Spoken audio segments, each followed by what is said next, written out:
না, শুরুতেই বেশি দাম চাইলে বিজনেস না, ইগো সেল করছেন। আপনি জানেন যে কেন নতুন ব্যবসায় কাস্টমার আসে না? কারণ আপনি প্রাইস নিয়ে ভাবছেন, প্রুফ নিয়ে না। শুরুতেই যদি আপনি প্রাইস নিয়ে ভাবেন, কাস্টমার আসার আগেই গেম ওভার। না, শুরুর সময় মানুষ ভাবে দাম বেশি না করে ভ্যালু থাকবে না।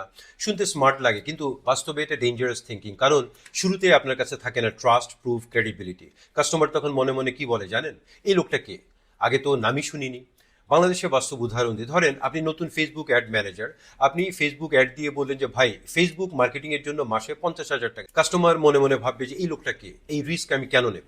কিন্তু আপনি যদি বলেন যে প্রথম 2-3টা কাজ কম দামে করব, রেজাল্ট দেখানোই আমার গোল, তখন কি হয় জানেন? কাজ আসে, প্রুফ আসে, টেস্টিমোনিয়াল আসে, কনফিডেন্স আসে, তারপর গেমটা একেবারেই উল্টে যায়। আপনি তখন ধীরে ধীরে প্রাইস বাড়ান, লো কোয়ালিটি ক্লায়েন্ট বাদ দিয়ে দেন, টাইম বাঁচান, সেল কমে যাবে, কিন্তু প্রফিট বাড় না। শুরুতে কাস্টমার জিতুন, পরে প্রাইস নিয়ে ভাবুন। মানে কি? আগে মানুষের হৃদয় জিতুন, টাকা নিজে থেকেই আসবে। একবার যদি কাস্টমার বলে যে এই লোকটা কাজ জানে, তখন প্রাইস এক্সপ্লেইন করতে হয় না।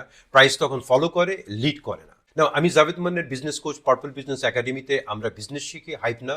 ফলো করুন, কারণ স্কিল থাকলেই হয় না, ঠিক স্ট্র্যাটেজি না থাকলে গেম ওভার।